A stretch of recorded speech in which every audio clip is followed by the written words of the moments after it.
ചന്ദ്രപ്പ, എടോ ചന്ദ്രപ്പ. എന്താ സാറേ? കണ്ടില്ലേ, 2 ടയറും പഞ്ചറായി. ഇന്നലെ അവൾ ഈ ബൈക്കിന്റെ പുറത്തിരിക്കുന്നത് കണ്ടപ്പോഴേ ഞാൻ സംശയിച്ചതാ. സാറിന്റെ അടുത്ത് അവൾക്ക് എന്തോ അടങ്ങാത്ത പകയുണ്ട്. സാറൊരു കാര്യം ചെയ്യും, ഹോസ്പിറ്റലിലോട്ട് പൊയ്ക്കോ. വണ്ടി ഞാൻ ശരിയായി കൊണ്ടുവരാം. ഓക്കെ. അതെ സാറേ, പോകുന്ന വഴിക്ക് സൂക്ഷിക്കണേ. ചോരയും നീരും ഊറ്റി കുടിക്കുന്ന ഇനവാ. കണ്ടില്ലേ, അത് കിട്ടാതെ വന്നപ്പോ സാറിന്റെ ഏറുറിഞ്ചി കുടിച്ചത്.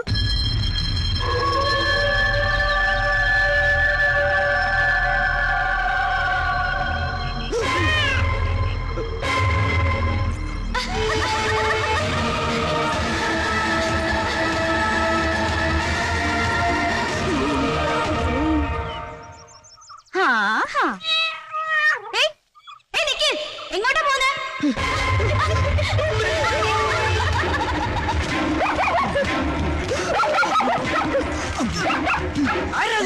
പട്ടി പോണ പട്ടിയാ?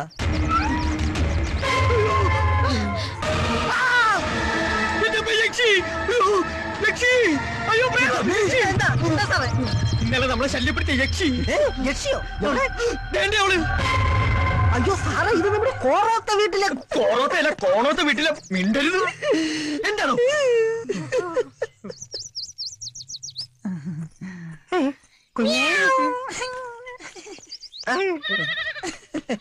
സാറേ, അത് ആരാണെന്നാ പറഞ്ഞത്? യക്ഷി.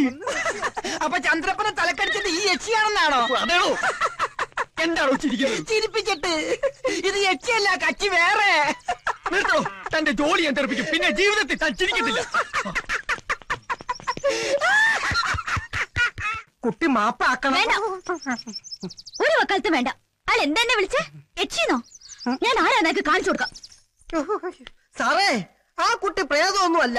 സാറെന്തിനാ അതിനെ യക്ഷി എന്നൊക്കെ വിളിച്ച് കളിയാക്കുന്നത്? ഇനി അതെങ്ങാനും വീട്ടിൽ ചെന്ന് പറഞ്ഞ ആകെ കുഴപ്പാവത്തേ ഉള്ളൂ. ഏതാ അവള്? ഈ കഴിഞ്ഞ ഇലക്ഷന് ജയിച്ച MLA-യുടെ ചേട്ടന്റെ മോളാ. ഈ നാടിന്റെ പ്രത്യേകത അനുസരിച്ച് MLA എന്ന് വെച്ച മന്ത്രിയുടെ പവറാ. സഖാവ് കോറോത്ത് രാഘവൻ, ദുർവാസാവിന്റെ അവതാരം. അതിനേക്കാൾ ഭീകരമാണ് അമ്മ കടത്തനാട്ട് മാധവി. മക്കളെ മുലയൂട്ടി അല്ല വളർത്തിയത്, ചോരയൂട്ടിയാ.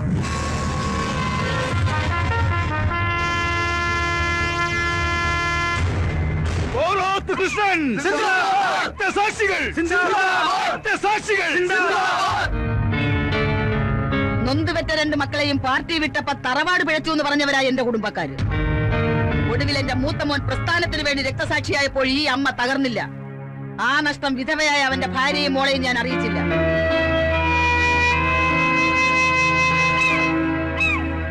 കോറോത്ത് തറവാടിന്റെ രാഷ്ട്രീയ പാരമ്പര്യം ഇക്കുറി നീ കാത്തു.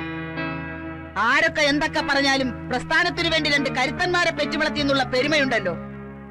അത് മതിയട മോനെ ഈ അമ്മയ്ക്ക്. ആരടാന്ന് ചോദിച്ചവന്റെ മുഖത്ത് നോക്കി ഞാനടാന്ന് പറയാൻ പഠിപ്പിച്ച അമ്മയുടെ മോനാ ഞാൻ.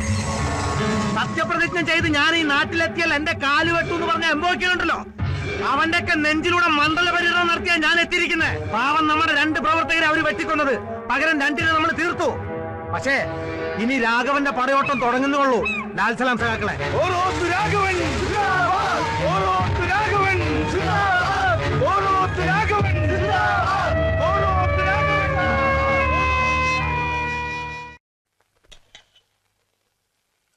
എല്ലാം കേമമായി. പക്ഷെ ഒരു കുറവുണ്ട്. കണ്ണൂർ ജയിലിൽ നടന്ന കുഴപ്പത്തിന്റെ പേരിൽ നമ്മളെ ചെക്കനെ തിരുവനന്തപുരത്തേക്ക് മാറ്റിയിട്ട് തിരിച്ചിങ്ങോട്ട് കൊണ്ടുവരുമെന്ന് പറഞ്ഞിട്ട് എന്തായി? MLA എന്താ ഒന്നും മിണ്ടാത്തത്? വിഷമമുണ്ട് ഈ വിജയാഘോഷത്തിൽ ഹരി ഒപ്പം ഇല്ലാത്തത്. ജയിലിലെ പ്രശ്നത്തിൽ ആൾനഷ്ടമുണ്ടായത് നമുക്കാ. പിന്നെ അതിന്റെ പേരിൽ പീഡനം അനുഭവിക്കുന്നത് നമ്മുടെ ആൾക്കാരാ. ആര് പറഞ്ഞു ജോസേട്ടാ? ജയിലിൽ ഇപ്പൊ രാഷ്ട്രീയ തടവുകാർക്ക് VIP ട്രീറ്റ്മെന്റാ. ഈ കാലൻ ആ സുഖം എത്ര അനുഭവിച്ചതാ. കാരം പറഞ്ഞത് നേരാ, ഞാനും കേട്ടിട്ടുണ്ട്. ഒരു പാർട്ടി കൊലയാളിയായിട്ട് ജയിലിൽ പോയ എന്തൊക്കെ സൗഭാഗ്യങ്ങളാ. Super lottery അടിച്ചതുപോലെ. അധ്വാനിക്കണ്ട, കുടുംബത്തെ പാർട്ടി നോക്കിക്കൊള്ളും, അനന്തരാവകാശികൾക്ക് ജോലി, ജയിലിൽ നിന്നിറങ്ങിയാലോ ത്യാഗി. ഉള്ളത് പറയാമല്ലോ, ഒരുത്തനെ കൊല്ലാൻ എനിക്ക് കൊതി തോന്നുന്നു.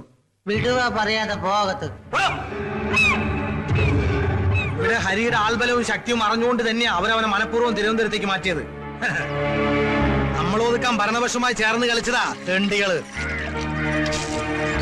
അതിനുള്ള മറുപടി ഞാൻ ഭരതന് കൊടുക്കും. ഹരിയെ പുറത്തു കൊണ്ടുവന്നിട്ട്.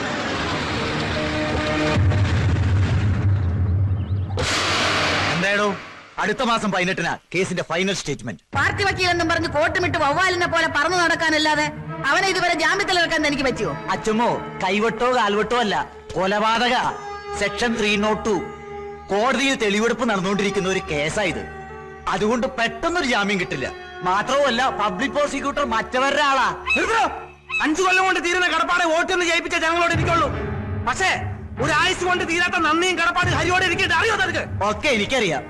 കോടതിയിൽ കോറോത്ത് രാഘവനെ വീഴ്ത്താനുള്ള ഒരു ബോംബ് ഇപ്പൊ ഭരതന്റെ കയ്യിലുണ്ട്. എന്താ താൻ പറഞ്ഞ? നമ്മുടെ ക്യാമ്പിൽ സൂക്ഷിച്ച രഹസ്യം എങ്ങനെയോ എടാ സുരേന്ദ്ര, നിന്റെ അനിയൻ മുരളി കോടതിയിൽ എത്തരുത്. കൊലപാതകത്തിന് ഏക ദൃക്സാക്ഷിയായ ഇവന്റെ അനിയൻ കോടതിയിൽ എത്താതിരിക്കാനല്ല, അവൻ ഭരതന്റെ കയ്യിൽ പെടാതിരിക്കാനാണ് നമ്മൾ ശ്രദ്ധിക്കേണ്ടത്.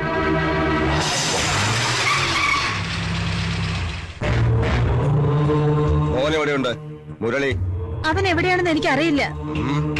അറിയില്ല സാറേ. ഞങ്ങളുടെ ശശിധരൻ മാസ്റ്ററെ കൊന്നത് കോറോത്ത് രാഘവനോ? അതിനേക സാക്ഷിയാ മുരളി. സാക്ഷിയായി പോയെന്നല്ലാതെ എന്റെ മോൻ ഒരു പാർട്ടിയുമില്ല. കൊള്ളാം. പാർട്ടി ആൽബലോ ഇല്ലാതെ ഇനി അമ്മയുടെ മോൻ ഈ നാട്ടിൽ ജീവിക്കാൻ പറ്റുമെന്ന് തോന്നുന്നുണ്ടോ?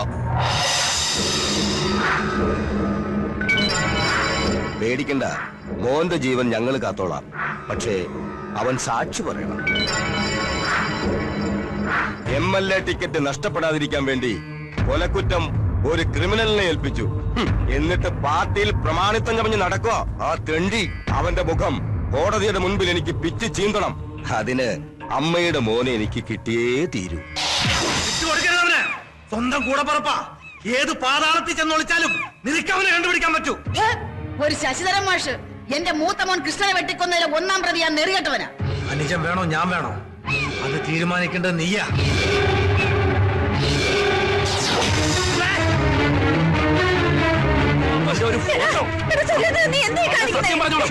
മോനെ ആ ഭരതൻ അടിയറ വയ്ക്കാന്ന് പറഞ്ഞു അല്ലേ?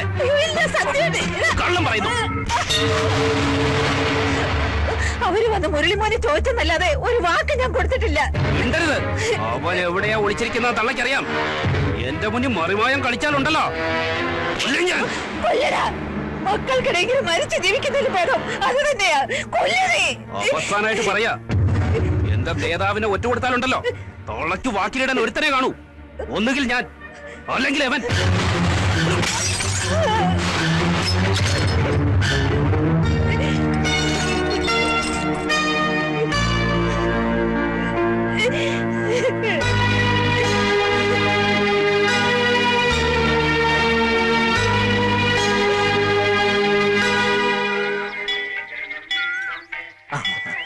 വക്കീലെ പ്രസാദം. അയ്യോ പാടില്ല. പ്രത്യയശാസ്ത്രപരമായി ഞങ്ങൾ ഇതിനൊക്കെ എതിരാ. പിന്നെ MLA പറഞ്ഞ പോലെ ഇതൊക്കെ ലേഡീസ് സെക്ഷനാ. അയ്യോ മോളെ, മോളുടെ പുസ്തകം. അച്ഛമ്മേ, ഞാനെന്ന് ആയിഷയുടെ വീട് വരെ പോയിക്കോട്ടെ. തൊഴാനിറങ്ങിയ നിന്റെ കയ്യിൽ ഈ വായനശാല പുസ്തകം കണ്ടപ്പോഴേ എനിക്ക് മനസ്സിലായി. അച്ഛമ്മയ്ക്കറിയാം നിനക്ക് മിണ്ടാനും പറയാനൊക്കെ ഒരു കൂട്ടായി ഈ ഞാൻ മാത്രമേ ഉള്ളൂന്ന്. എപ്പൊ നിന്നെ കാണുന്നു തോന്നുന്നു അപ്പൊ ഈ ലൈബ്രറി ബുക്കിന്റെ പേരും പറഞ്ഞ് ഞാൻ വീട്ടിൽ നിന്ന് ചാടും. സ്കൂൾ ലൈബ്രറിയിൽ നിന്ന് പുസ്തകം എടുക്കുമ്പോ മറ്റു ടീച്ചർമാരുടെ ധാരണ ഇതൊക്കെ വായിച്ചു തീർക്കുന്ന ഞാനാണ്. ആ ക്രെഡിറ്റ് നീ എടുത്തോ.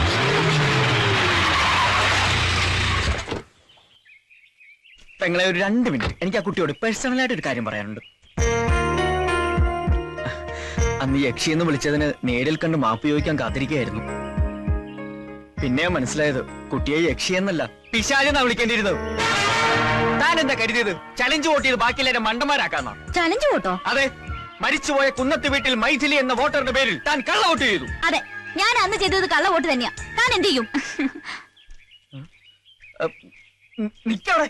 അതെ, നിയമത്തിന്റെ മുന്നിൽ താൻ കുറ്റക്കാരിയാ. അതിനുള്ള ശിക്ഷ തനിക്ക് വാങ്ങി തന്നിട്ട് തന്നെ ബാക്കി കാര്യം. എന്ത് ശിക്ഷയോ? ഹെഡോ മൃഗ ഡോക്ടറെ, ഈ നാടിനെ കുറിച്ച് തനിക്ക് എന്തറിയാം? നിയമം പറഞ്ഞോണ്ട് ഇനി ഇങ്ങോട്ട് വന്നാലുണ്ടല്ലോ നിന്ന് ചലിക്കുന്നതിന്റെ കഴുത്തിന് മുകളിൽ തല കാണില്ല. താൻ ആരോടോ, ഉണ്ണിയാർച്ചയോ അതോ പൂലൻ ദേവിയോ? ആണുങ്ങളോട് സംസാരിക്കരുത്. തനിക്ക് ഞാൻ ആരാന്ന് കാണിച്ചു തരാം. മടി.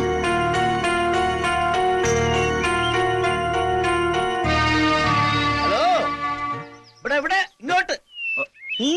ഒക്കെ കേട്ടു. അപ്പൊ ഇതായിരുന്നു പ്രശ്നം അല്ലേ? ഈ കുട്ടിയാ അന്ന് മൈഥിലിയുടെ പേരിൽ കള്ളവോട്ട് ചെയ്തത്. മിടുക്കി. എന്റെ സാറേ, ഈ കള്ളവോട്ടെന്ന് പറഞ്ഞാൽ നമ്മുടെ പാർട്ടിയുടെ ഒരു അവകാശമാണ്. കമ്പ്യൂട്ടർ അല്ല, ഇനി ഏത് യന്ത്രം വന്നാലും അത് അതിന്റെ വഴിക്കൊക്കെ നടക്കും.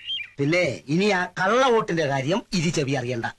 ഇനി അതിന്റെ പേരിലൊരു തർക്കം ഉണ്ടായാൽ ആ കുട്ടിക്ക് വേണ്ടി എനിക്ക് ഏറ്റുകത്തി എടുക്കേണ്ടി വരും. ഞങ്ങൾക്ക് പാർട്ടി എന്ന് വെച്ചാൽ അത്രയ്ക്ക് ജീവനാ സാർ. ഞാൻ എന്ത് തെറ്റാണ് ചെയ്തത്? നിങ്ങൾ പറ. ഇത്രയും കാലം നിങ്ങൾക്ക് വേണ്ടിയല്ലേ ഞാൻ ജീവിച്ചത്? 1 or 2 പ്രാവശ്യം കൈ അബദ്ധം പറ്റി 5 or 6 പേര് മരിച്ചു. എന്നിട്ട് ഞാൻ നിങ്ങളുടെ കൂടെ അല്ലേ? നിങ്ങൾക്ക് വേണ്ടി ആ ഡോക്ടറെ തുരത്താൻ പല തന്ത്രങ്ങളും ഞാൻ പ്രയോഗിച്ചു. ഫലവത്തായില്ല. പക്ഷെ എന്നെ സസ്പെൻഡ് ചെയ്ത് പകരം വീട്ടുന്ന സ്വപ്നത്തിൽ പോലും ഞാൻ വിചാരിച്ചില്ല. ആ എന്തൊരു ചേർച്ച! ഇപ്പഴാ തിരിച്ചറിഞ്ഞത്, ഒരു വർഗബോധം ഉണ്ടായത്. നീ എന്താ ജാസിഗിത്തിന്റെ പാട്ട് പാടും? എന്താടാ ഇത്? ജാസിഗിത്തിന്റെ പാട്ടാ.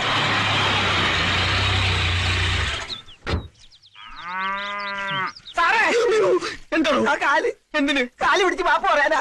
മനുഷ്യരോട് ടെൻഷൻ അടിച്ച് അടുക്കുമ്പോൾ അയാളുടെ പോടോ മാറി. സാറേ, കാക്ക വിളിച്ചാൽ കൊക്കാകൂല, കമ്പൗണ്ടർ വിളിച്ചാൽ ഡോക്ടർ ആകൂല, എനിക്കറിയാം. തന്റെ വേദാന്തം ഒന്നും എനിക്ക് കേൾക്കണ്ട. തന്നെ കൊണ്ട് സഹി കേട്ടിട്ട് ഞാൻ ഇങ്ങനെ ഒരു തീരുമാനം എടുത്തതിൽ മാറ്റമില്ല. ഇവന്റെ ജോലി പോയപ്പോ മൃഗങ്ങൾ പോലും ഇവനെ മൈൻഡ് ഞാൻ മൈൻഡ് ചെയ്യാതിരുന്നപ്പോഴേ എനിക്ക് തോന്നി. സാറേ, ഞാൻ എവിടെ വേണമെങ്കിലും ആണയിടാം. ഇന്നു മുതൽ എല്ലാ മൃഗങ്ങളും എന്റെ ബ്രദേഴ്സ് ആൻഡ് സിസ്റ്റേഴ്സ് ആണ്. ഉത്തരവാദിത്ത ബോധമുള്ള നല്ലൊരു കമ്പൗണ്ടറെ ഞാൻ ജീവിച്ചോളാം. ഇത് സത്യം. ചന്ദ്രപ്പൻ അച്ഛനാണ് സത്യത്തിൽ. എന്റെ അച്ഛനെ പിടിച്ച് സത്യം ചെയ്യുന്നുണ്ട്. എന്റെ അപ്പം മരിച്ചു പോയില്ലടാ. സാറേ, എന്തോ ഇതിനെ കുത്തിവെക്കാൻ കൊണ്ടുവന്നതാ. എന്റെ ഈ അമ്മണിക്കുട്ടി പ്രസവിക്കുന്നത് ഒരു ഓസ്ട്രേലിയൻ പശുക്കുഞ്ഞിനെ തന്നെ ആവണം. അത് നടക്കില്ല. എന്റെ കയ്യിലൊരു നാടൻ നിൽക്കുമ്പോ നിനക്ക് ഫോറും തന്നെ വേണമല്ലടി. രത്നമ്മയിൽ നിന്നും ഞാൻ ഈ കരിങ്കാലത്തിൽ ഒരിക്കലും പ്രതീക്ഷിച്ചില്ല. നിനക്കറിയോ, അമ്മിനിക്കുട്ടി പുഷ്പിടിയാവുന്നത് കാത്ത് കണ്ണിൽ ആവണക്കെന്ന് വെച്ച് കാത്തിരിക്കുക എന്റെ ഈ മുരിക്കുട്ടൻ. താനൊരു വികാര ജീവിയല്ലോ. തന്റെ പരിണിതമായ ആവശ്യത്തിന് ആരെങ്കിലും തടസ്സം സഹിക്കണോ? സഹിക്കോ മാറിക്കണോ? തന്റെ ഈ ഓഞ്ഞ കളെ കൊണ്ട് ഇപ്പൊ ഇവിടെ ഇറങ്ങിക്കോണം. ഇല്ലെങ്കിൽ തനിക്കെതിരെ എനിക്ക് നിയമ നടപടി എടുക്കേണ്ടി വരും. ഒരു മൃഗ സഹജീവിയുടെ വംശം നിലനിർത്താനുള്ള മൗലിക അവകാശ സംരക്ഷണത്തിന് വേണ്ടി ഞാൻ മനുഷ്യ കോടതി വരെ കയറും. സമരമുറയിലൂടെ ഞാൻ നേടിയെടുക്കും. മൃഗങ്ങളുടെ വംശം നിലനിർത്താനുള്ള ഡിസ്ക്വാളിഫൈ. നാടൻ കൊണ്ട് നാട് നന്നാക്കുക, വിദേശ ബീജത്തെ ഒറ്റപ്പെടുത്തുക, വിദേശ ബീജം സുഹൃത്തുക്കളെ, മൃഗങ്ങളുടെ അവകാശത്തിന് വേണ്ടി മാത്രമല്ല,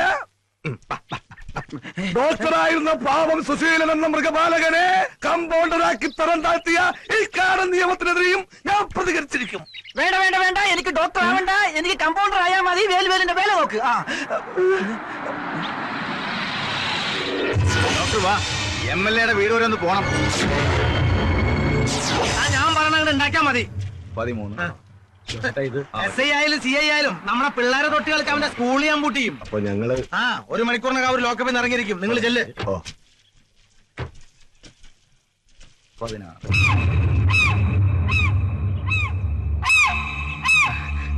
ഞാൻ ഗൗതം, ഇവിടുത്തെ മൃഗ ഡോക്ടറാ. സാറ് കാണണോന്ന് പറഞ്ഞു. പറഞ്ഞു. അവളവിടെ ഭൂമികേ,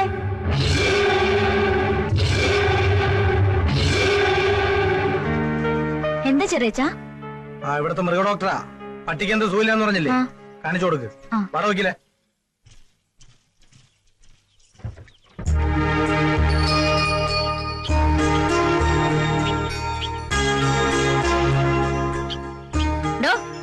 ഇയാള് പക്ഷി ഗവേഷണത്തിന് വന്നതാ. പട്ടിയെ പരിശോധിച്ച് വേഗം സ്ഥലം വിടാൻ നോക്കണോ? ആ പക്ഷിയെ നോക്ക്. കണ്ട പക്ക വെജിറ്റേറിയനാ, പക്ഷെ വായ തുറന്ന നോൺ വെജ്. ചില പക്ഷികൾ ഇങ്ങനെ സാറേ, കണ്ടാൽ പക്ഷി എച്ചിയാണെന്ന് തോന്നുന്നു. എന്തോ അല്ല, ഈ ഭൂമി കുലിക്ക് പക്ഷിയുടെ കാര്യം പറഞ്ഞതാ. എവിടാ പട്ടി? എന്തോന്നാ പട്ടി എവിടാന്ന്? എന്റെ സാറേ, പട്ടിയല്ലേ ആ കൂട്ടി കിടക്കണേ. ഓ, ഇവിടെ വേറൊരു പട്ടി നിൽക്കുന്നുണ്ടോ? ഓ, പട്ടിക്ക് എന്താ അസുഖം? അതെ, പട്ടി കുരയ്ക്കാറില്ല. പട്ടിയുടെ ജോലി മറ്റുള്ളവർ ചെയ്യുമ്പോ പിന്നെ പട്ടി എന്ത് ചെയ്യാനാ? എന്ന് മുതല അസുഖം? അതെ, അച്ഛമ്മയുടെ ചുമയുടെ മരുന്ന് ഞാൻ അറിയാതെ ഇതിന് ചോറ് ഒഴിച്ചു കൊടുത്തു. അതിൽ പിന്നെ പട്ടി കുരയ്ക്കാറില്ല. വിവരദോഷി. എവിടെയാ മരുന്ന്? അച്ഛമ്മയ്ക്കും പട്ടിക്കും കൊടുത്ത് ബാക്കിയുള്ളത് ഞാനും ഒന്ന് കുടിച്ചു. അത് പിന്നെ കുരച്ചാ പോലും പട്ടിയുടെ ശബ്ദം കറക്റ്റായി. എന്നാ പിന്നെ കൂട്ടിലോട്ട് കയറിക്കോ, ഇതിന് സ്ഥലമുണ്ടല്ലോ. പട്ടി കൊരച്ചല്ല, ആളെ തിരിച്ചറിഞ്ഞോണ്ടാ. ഓ, വിളിച്ചു വരുത്തി കളിയാക്കിയതാ അല്ലേ? അതെ. തൊഴുത്തിലോട്ട് വരാൻ പറഞ്ഞു അച്ഛമ്മ.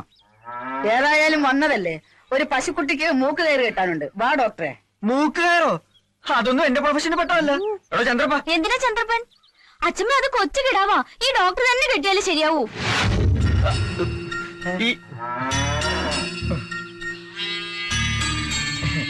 ഈ വെറ്റിനറി ഡോക്ടർ എന്ന് പറഞ്ഞാൽ ഗസറ്റഡ് റാങ്കാ. ഡോക്ടർ അല്ല, ഇനി കളക്ടർ ആയാലും കോറോത്ത് വീട്ടിൽ വന്നാൽ ചിലപ്പോ കറവക്കാരൻ വരെ ആകേണ്ടി വരും. പിടിക്കണോ?